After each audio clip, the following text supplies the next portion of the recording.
Greetings, Eileen. This is me. This is a rather jerry-rigged rough draft of me reading from Chapter 18 of Carlisle, Montgomery. They call them Band-Aids for a reason. I didn't know if you'd want just audio or visual too, so I'm giving you the option. So what I was thinking, and I think what Amy has been contemplating, is me reading and you accompanying, either in side by side in some kind of way, remotely. Kind of like what we did back at the Carey Street Cafe back in those early days. So I thought I would read this chapter. It's fairly brief. I'm going to edit some of it for brevity and family friendly, sort of. I don't know. Some things I just don't know that people want to hear. I don't know if they're by their computer. So anyway, Chapter 18, they call them Band-Aids for a reason.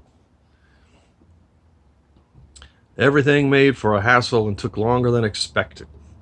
Cramming the musicians and the equipment into travel at last proved impractical. The Silvertone that Carlisle took for a lightweight addition to the expanding panoply of Livewire's instrumentation became the last stupid thing to haul out and load. "Did you get the baby?" she'd ask. "Remember to get the baby?"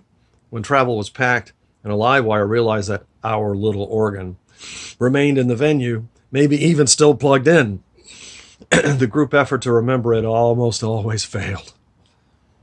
"I made a mental note," Weems said outside Bristol about getting the Silvertone. Carlisle, turning the wheel, said, "Mental note's good as the paper is written on." The Livewires enjoyed that one. He named it the Mighty, Mighty Silvertone. During their travels at stops that sold distinctive local bumper decals, the Livewires began sticking them on the miniature organ until the instrument resembled a much-traveled steamer trunk. Almost as soon as travel hit the interstate, Weems's head fell back, his mouth opened, and the buzzsaw commenced. Passing billboards and highway lines worked as hypnotic cues that absorbed him into, as he said, the great American sleep machine. Carlisle rolled down the window to smoke the miles away, but in rain and snow, both inclemencies harassed the bedraggled tour. This let out the warm air provided by the cranky, whining truck's heater. Livewire's pressure made her stop smoking in foul weather, though when driving, the fiend made its insistent but silent demand. Coordinating Bruce and Cassie's schedules required vehicular alternatives. Hauling CP's drums and the Silvertone further cramped travel. Until they could afford a pull-along or conditions favored their requiring one to travel long distances together, they'd caravan.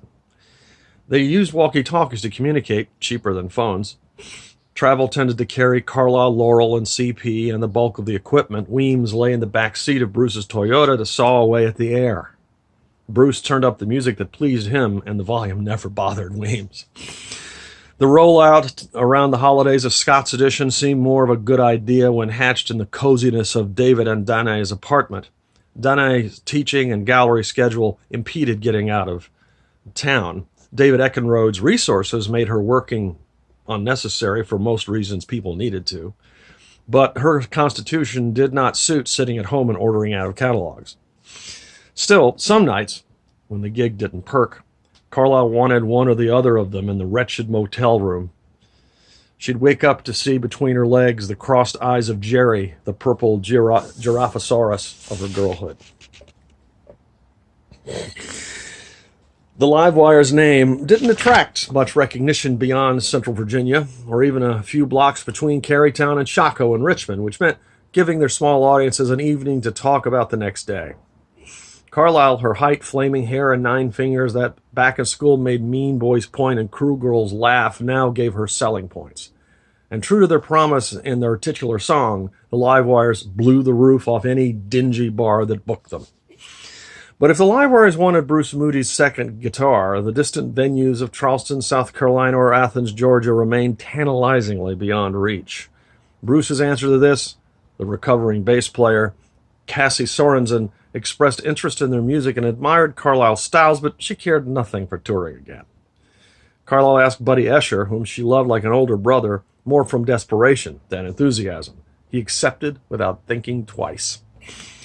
Going further into uncharted territory, absent Bruce's embracing rhythm and local harmony made Carlisle anxious and cross. Her performances got jittery. Her hesitations about going on in Chapel Hill and Asheville made their stage time late and weird. The glow of their Richmond success did not penetrate the murk of the audience's unknowing. The modest audiences further dwindled when restless members exercised their right to leave. These people would have otherwise enjoyed the live wires had not their jaded attitude or impatience caused them to miss good shows.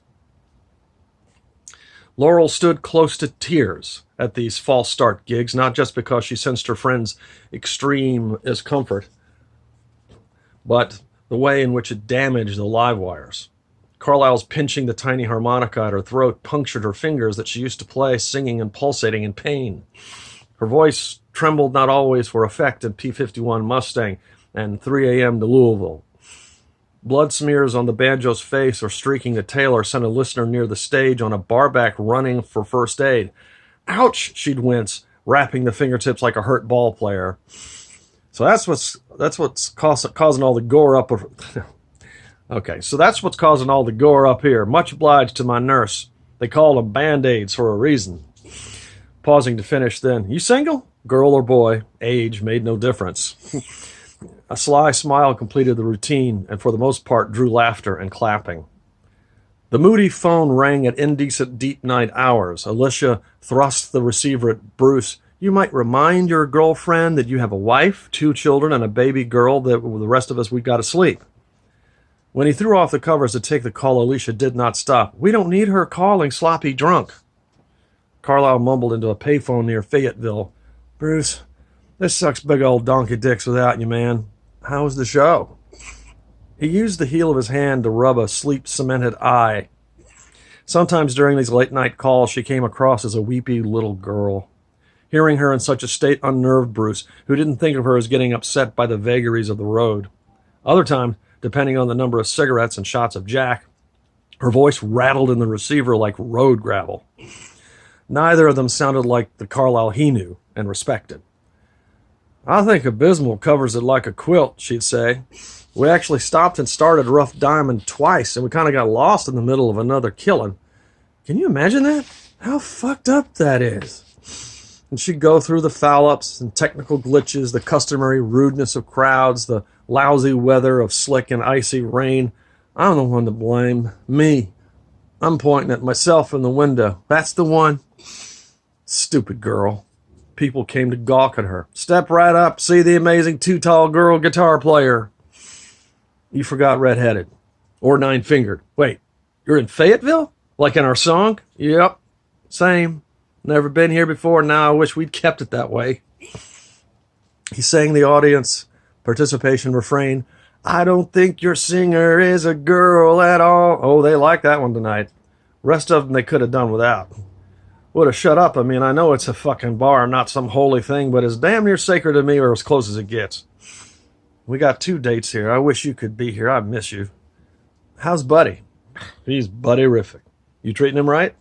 Sloppy kisses every night. Nah, I'm messing with you because I miss you. Well, miss me?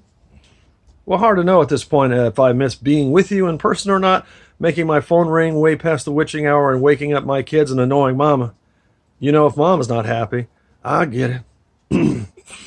Well, I'm not happy either, Moose. And anyway, ain't past the witching hour when the witch comes a-calling, she sang and cackled for effect.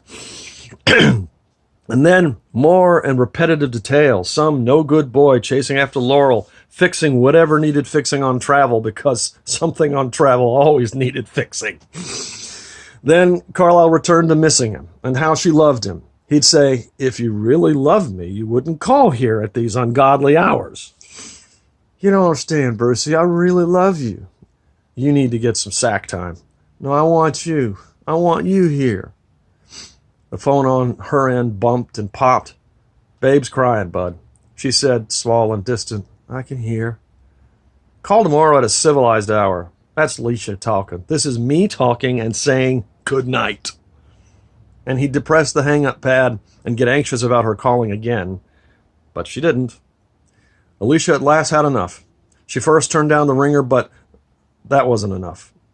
She pulled the phone from its wall connection, and that caused later confusion when in the morning she forgot to plug it in. Carlisle then received the recorded, "The number you have reached is being checked for trouble." "Checked for trouble," she'd sing in her encrusted voice. Bruce thought this method extreme. She'd not killed a relative. "Yet," Alicia replied. The plug went in, but the ringer remained off. When she understood her disturbance of the moody household needed to cease, she chose David and Dane, whose obligation extended further.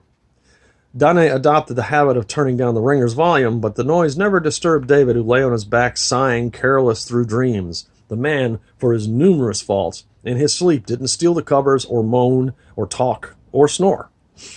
Carlisle told Dane about the man who wanted to pay her to walk around his place nude in stiletto-heeled boots while he took pictures. "Helmut Newton, done. Then he wanted me to walk on him and do things to his tallywhacker with my feet." Dane covered a yawn and scanned the morning's dreary headlines while Carlisle reported in a dutiful manner the evening's Flirt Notes. "This one I got tonight. All had on it was, 'Tryst, Bill. I'm wearing the Orioles cap.' I'm ashamed to tell you that in the break I got a little dictionary from behind the bar they used to settle bets and looked that up, and this is something I got to work in somewhere. Tryst sounds like a treat at the end of a good meal at one of the restaurants we got to. Could I interest you in a flaming chocolate almond tryst?" She coughed. "But no tryst with Bill in an Orioles cap. No. Ew. No Bills." "What about a William?" "I'm not trysting with anybody except you and him." "Well, David will be glad that he's still on the list." Sometimes, when signing a CD, she'd get asked in an awkward way about her lack of a matrimonial finger. According to Carlisle, the invitations never led to anything. Their insistence caused both amusement and annoyance. "This big fellow in a military uniform think he was a Marine and he was shipping out and could die any day. Unoriginal. Perhaps true, but nonetheless unoriginal. Called me his fantasy goddess. Unsurprising. Told him the fantasy is always better. Boy started getting kind of aggressive and then crying in front of me. Not much older than me either. That's how the generals like them. Laurel's got some eager ones sniffing up her tailpipe. He's come to 3 shows in a row. He worries me." "Is she worried?" "She's kind of confused and flattered." "That's precious. She'll get herself knocked up. Imagine our little elf all swole up by new life. I may just have to take care of this guy." "Don't do anything felonious, Carlisle." "Too late, Danae.